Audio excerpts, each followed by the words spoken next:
Before there was a nation, before there were borders, flags, or armies, there was a voice. A voice that reached across the silence of the ancient world and spoke to one man. A man who had no children, no legacy, no reason to believe that his name would outlive the dust. His name was Abram, and he lived in one of the most advanced civilizations the world had ever known. This is not a story about religion. This is a story about origin, about how a single conversation in the Bronze Age created the foundation for 3 world religions, shaped the destiny of continents, and planted a seed that, 4,000 years later, still grows. But here's what most people never realize. The land that would become Israel wasn't chosen at random. It wasn't an accident of geography. It sat at the crossroads of empires, Egypt to the south, Mesopotamia to the east, Anatolia to the north. Whoever controlled this land controlled the ancient world, and God promised all of it to a man with no army. To understand Israel's origin, we have to go back before Jerusalem, before David, before Moses, back to a ziggurat in the Mesopotamian desert, and a man who heard a voice that changed everything. 4,000 years ago, the city of Ur was the center of the world. Imagine it, a metropolis of 60,000 people when most of humanity still lived in scattered villages. Towering ziggurats rose from the desert floor like mountains built by human hands. Merchants traded gold, lapis lazuli, and copper. Scribes pressed cuneiform into wet clay, recording laws, poetry, and prayers. This wasn't a primitive world. This was a civilization that understood mathematics, astronomy, and architecture at a level that wouldn't be matched for centuries. And Abram lived in the shadow of its greatest temple. The great ziggurat of Ur stood over 100 feet tall, a stepped pyramid dedicated to the moon god Nana. Every citizen of Ur would have seen it from their doorstep. Every merchant, every child, every priest. In 1922, British archaeologist Leonard Woolley began excavating the ruins of Ur. What he found confirmed what the Bible had described: a wealthy, sophisticated city that predated the pyramids of Giza. This is the world Abram was asked to leave, not a nomad wandering in the wilderness.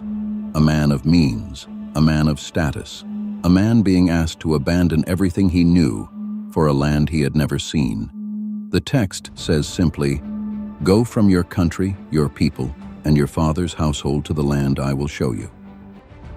No map, no coordinates, no guarantee, just a voice and a promise. The journey from Ur to Canaan was not a straight line.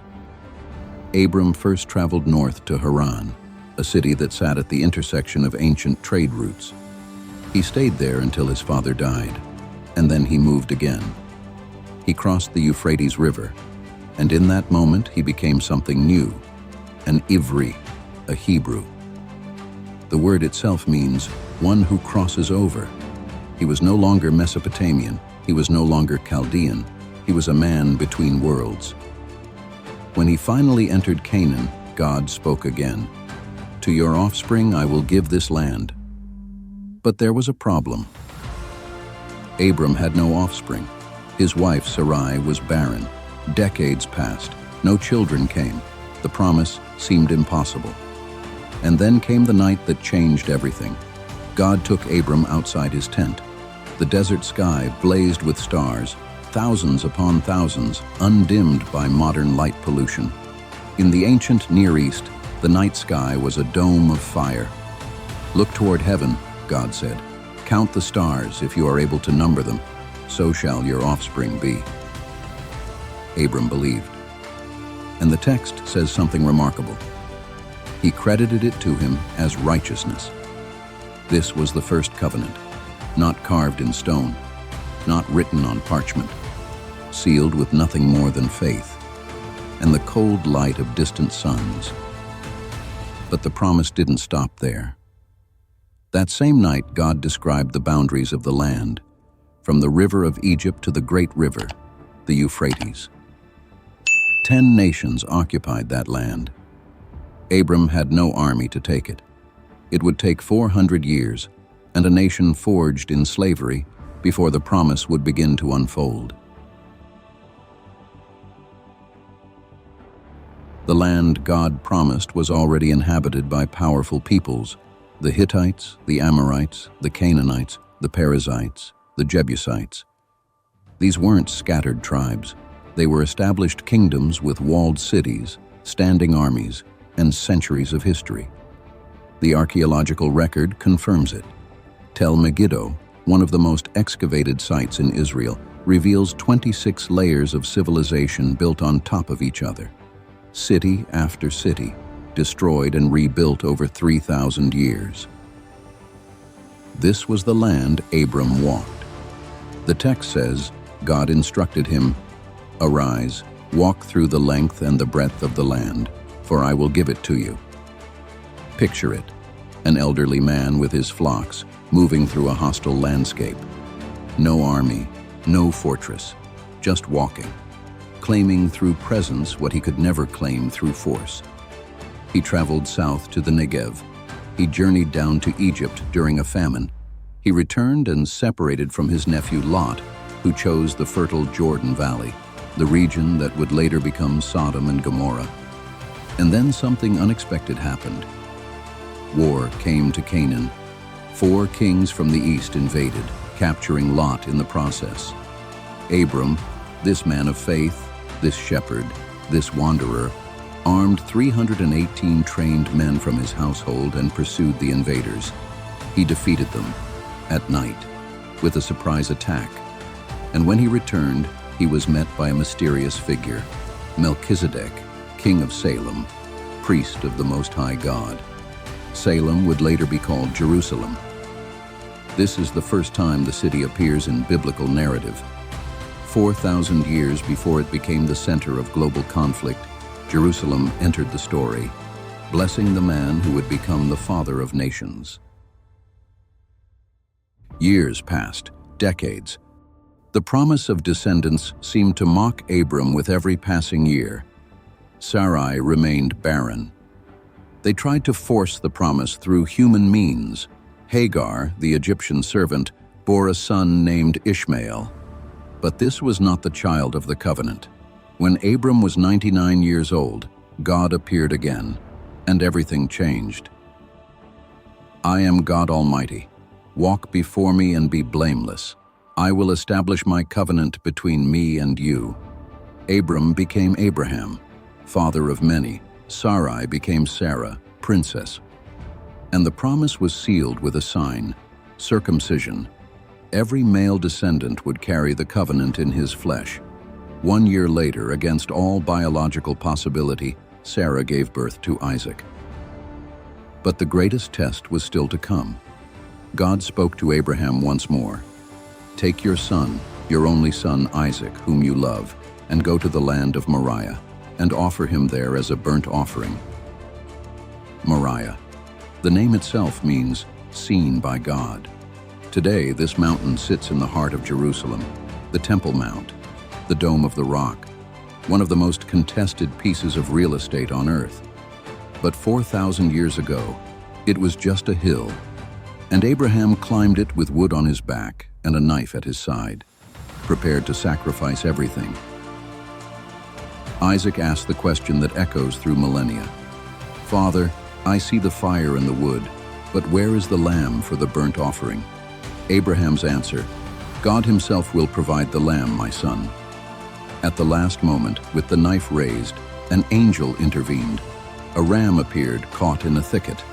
Isaac lived, and Abraham named that place, "The Lord will provide." On that mountain, centuries later, Solomon would build the temple. On that mountain, the presence of God would dwell. On that mountain, the story of Israel would pivot again and again. It all began with one man, one altar, one impossible act of faith. For centuries, skeptics dismissed the patriarchal narratives as mythology, Bronze Age folklore, campfire stories elevated to sacred scripture. And then the archaeologists arrived. In 1840, a British scholar named Henry Rawlinson began deciphering cuneiform inscriptions on the cliffs of Behistun in Persia. Within decades, tens of thousands of clay tablets were being translated. The ancient Near East began to speak. What emerged was startling.